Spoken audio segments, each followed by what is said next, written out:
As the final events of Bible prophecies are rapidly being fulfilled, the call coming from God to His people at such a crisis as this is to come up higher. Come up higher as God called Moses to Mount Sinai. Come up higher as Elijah called the people of God to come up on Mount Carmel. Come up higher because we have a high calling in Jesus Christ. Our High Calling, a devotional by Ellen G. White. Don't starve your soul. And the cares of this world, and the deceitfulness of riches, and the lusts of other things entering in, choke the word, and it becometh unfruitful. Mark 4, verse 19. We must beware that we do not become overburdened even with what seems the necessary cares of life, so that we are unable to do the most essential work. The largest share of the thoughts and the busy activities that engage hands and hearts are given to selfish, personal, earthly interests. These are allowed to become so engrossing as to prevent attention to the things of eternity. The soul is left to starve for want of nourishment. Mind and body become worn out by protracted hours of application to worldly things. This is just as Satan designs it should be.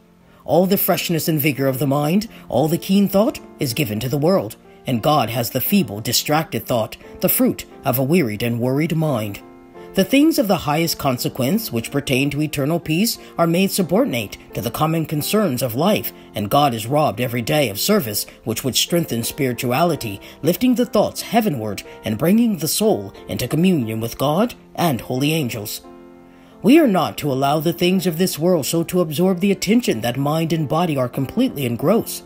Thus those around us are robbed of the kindly words and deeds that would help them in the upward way. The channel of light is clogged with worldly matters. The grace that Christ is longing to impart, He cannot bestow.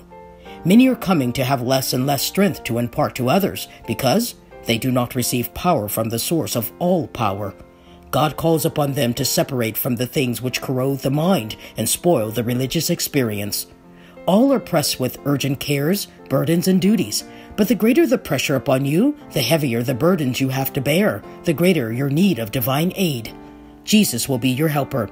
You need constantly the light of life to lighten your pathway, and then His divine rays will reflect upon others. The love of God is greater far than tongue or pen can ever tell. It goes beyond the highest star and reaches to the lowest hell. The guilty pair bowed down with care. God gave His Son to win His erring child. He reconciled and pardoned from His sin. Oh, love of God, how rich and pure, how measureless and strong, it shall forevermore endure. The saints and angels' song.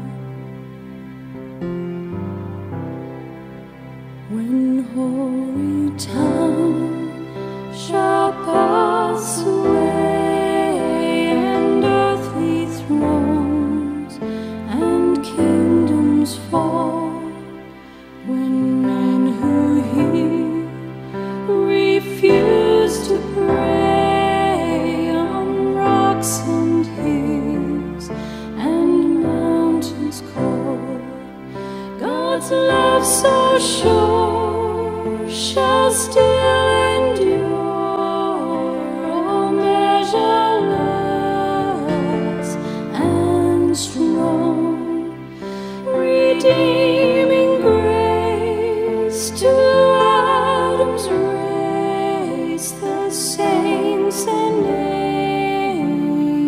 angels' song. Oh, love of God,